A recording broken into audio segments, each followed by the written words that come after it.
Porter, I guess just what was kind of the message at halftime? And it seems like the guys came out and responded really well in the second half. You know, there was no panic at halftime. It was just what we had to do better. And, you know, we just weren't moving the ball. We were just like, I don't want to say heavy-legged. We looked tired. We looked like it was the fourth game in 7 days coming back from the Bahamas. And we just talked, man, that's not us. Like, we got 20 minutes and we're going to have a day off, you know. And I felt that we moved the ball. We went downhill so much more. We had way more movement in the second. And what that does is it puts pressure on the defense. And I thought we got to the foul line that way. When you're standing around and not moving as much and you're just trying to so we were getting side to side, and going downhill. And I thought that was so much better. You know, defensively, you know, they were hard matchups. I mean, they were huge. And, you know, very, very, I said this earlier, I think Nathan George is one of the best passing point guards. He can really spray the ball. I think he had 5 assists, but, you know, they're just, if you switch, they're trying to pound you down there. But I really felt that we won the battle from the three-point line. You know, we had 10, they had 5, so we were plus 15 points from the 3-point line. But our second half defense holding them to 27, I think, was another key. Porter, in the first half, you got beat by 7 on the boards. You win the rebounding battle in the second half. How much of an influence did that have on the game? Yeah, it was one of the reasons why we won. We talked about it at halftime. We just talked about it, and just like, this is, you know, what happened against Louisville, and you know, we got to get inside position. You know, we got to. Sometimes Majerus used to tell me that. He goes, sometimes you tell a small guard, sometimes you might not get it, but you got to make damn sure that your guy doesn't get it. And that's with a great block out in his legs. And, you know, they were just crashing the glass on us. And, you know, I think, you know, I really felt, you know, Jaylen had 11 rebounds. You know, I thought he was big. You know, Glenn had 4 big defensive rebounds. Sam had some big ones there. So, you know, to get some of those rebounds is going to be key for our defense, because you know, they had 27 in the second half, and I don't know how many they had second chance. It might have been 7, but you might be talking about under 20. You know, do they have second chance points here? Second chance points. Yeah, I guess it wasn't that. So. Go Bob and Jesse. Jeremiah, 16 of his 18 in the second half. He had to deal with the early foul trouble. How you navigated that, and then how he responded in the second half. Well, it's the second time in a row I told him that I was going to play him. And I think he came in and made a couple good plays, and just to stay involved. And I thought he handled it way better than Louisville. He's so much growth. And, I mean, he was a key. He had some big plays for us. He had a really nice mid-range pull-up that he hit.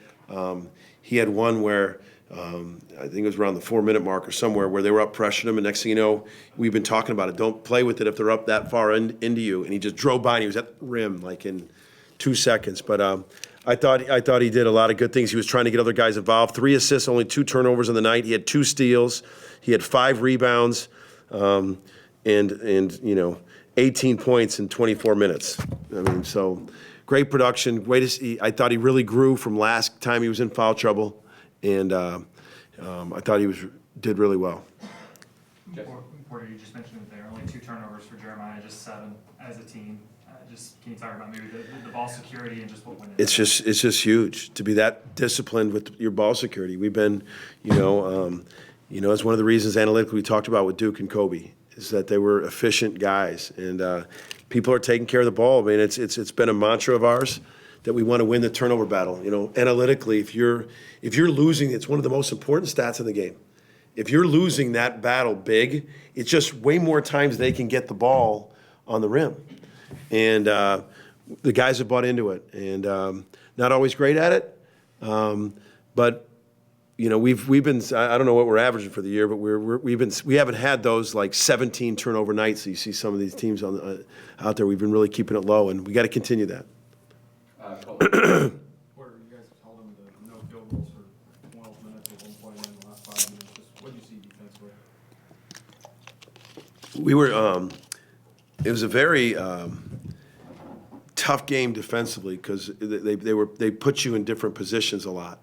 With you switch, we were changing up a lot. We were changing our ball screen coverages, then we'd switch. We were trying to keep them off balance because they were keeping us off balance, but they were trying to take the switch and hurt us inside. And But I think our guys just, I want to say we played tired in the first half, but it was a grueling stretch.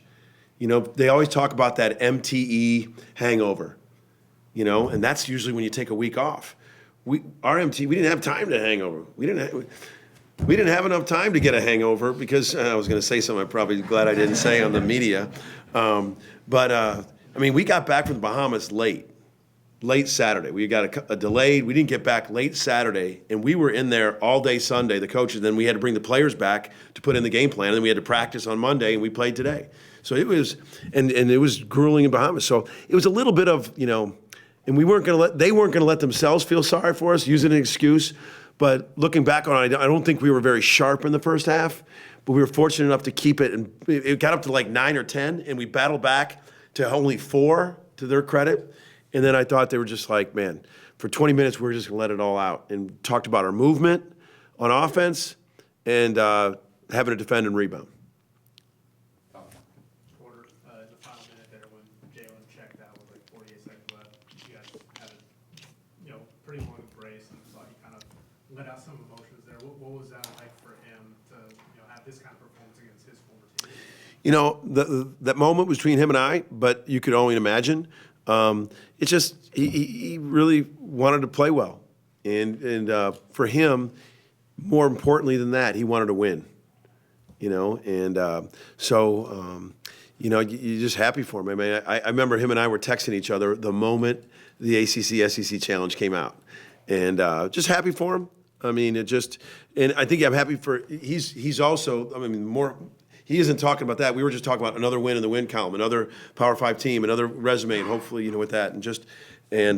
But I thought for him, another great thing is he was great at what he was good at. He wasn't, like before, we've talked about your mind right, game right with him, and it wasn't like he was shooting the leather off it, but he ended up with 15 and 11, all right? And he had a huge impact on the win, not shooting it great. That's growth from him, and his mind was always energetic. That's growth for players, man. There's a million ways to win games, and he impacted the game, and he shot 3 for 10.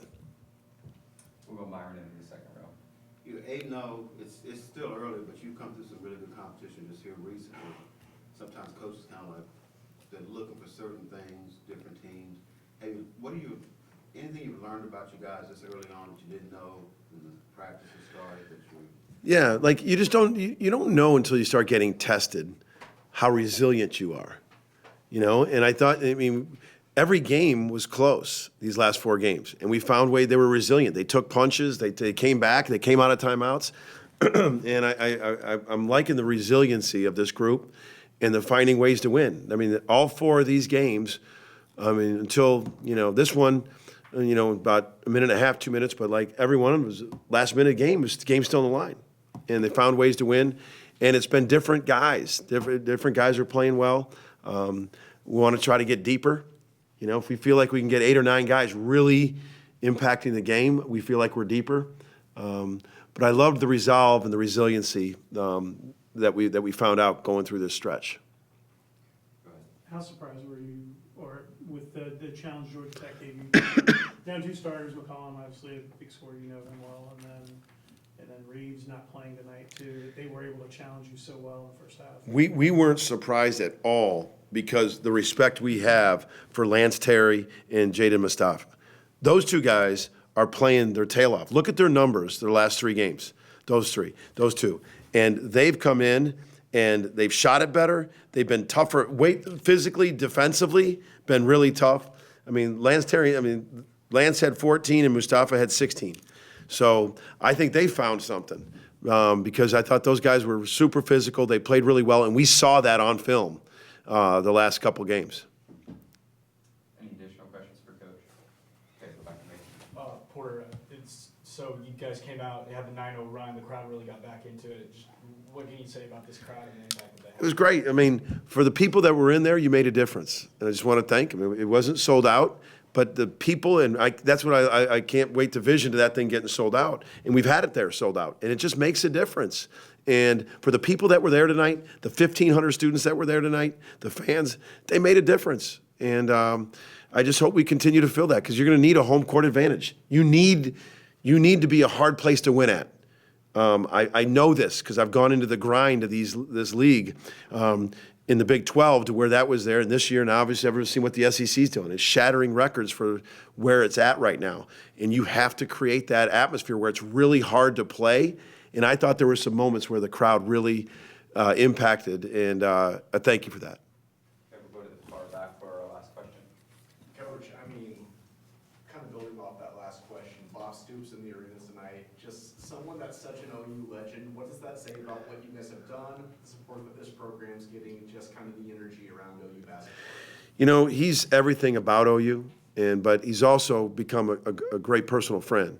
And so, like, I had a great moment with him walking down the tunnel before the game. I saw him, and he was there waiting for me. And then he's everything that you want to be as a coach. I don't care if it's a different sport, but as a friend, but as a supporter for OU. I mean, he's so energetic, passionate about OU sports, and he's been a big advocate for me and a sounding board for me and a friend for me. Okay, thanks everyone. All right, guys. For 12 minutes there from the final 4 minutes of the first half and the first minute of the second half, just what kicked in defensively? Mainly just, attention to detail. Coach emphasizes a lot of stuff, especially, being physical, rebounding. And so that was the big main part. And so we just try to execute the game plan. In the second half, you guys got your offense going better. You hit threes, you move better. Things. How did you guys see that in the second half? Go ahead. We just wanted to move the ball and get better possessions and get each other moving a little bit more so it wasn't as stagnant. And just to harp on that, a little more paint touches. That was Coach harp on. He was like, the percentages it skyrockets when we, get paint touches, move the ball, and space out a little more. When the spacing better, the team flows better. Cool. Yeah, for both of you, Porter talked about just how tough it's been playing 4 games in 7 days or whatever it's been. Just what was that like tonight and recovering from the trip? It's not easy, playing 4 games in 7 days. Your body's be tired, be mentally tired, but, winning's not easy. It's going to be nights where you're not going to feel like it or your body's not going to feel like it, but you got to find a way. And we found a way tonight.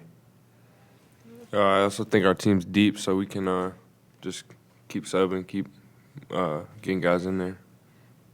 Back to Tom. Yeah, Porter talked about how when this game was announced, him and Jaylen were texting on it because Jaylen's former team. Uh-huh. What did it mean to see Jaylen have this kind of game like that? And what did it mean for you guys just to help him win against your former team? Yeah, we came into this game, we already knowing, Jaylen had a little chip on his shoulder with this game, and we already told him we was going to have his back. And, Jaylen, he performed actually great, man. He had, 9 for 10, he had, 14, 12 points and 10 rebounds, so that's good. He had a double-double, and, just coming in, this game means a lot because it's the ACC, SEC kind of play, so, we're just trying to be on top. Back to Cole. Dude, Brycen, you mentioned the depth, but how big is it to have a guy like him come off the bench and hit 3 threes or whatever? Oh, man, that's big time. It's easy when everybody coming in, pitching in, and doing their part. It was just fun. And then, like you said, having that depth, man, always having fresh legs, you can go out there and give it your all every single time, and you don't have to worry about, knowing your brother's going to have your back. Any additional questions for these guys? Bob? Brycen, just the fight to get back, and when did you know your ankle? Like, when did you start trusting it again? It was a little journey, but I've been through injuries before. I just tried to stay mentally prepared so that I wasn't like a second behind, even though I was playing through an injury. But I felt pretty good today. Any additional questions? All right, thanks guys. Thanks. All right, thank y'all.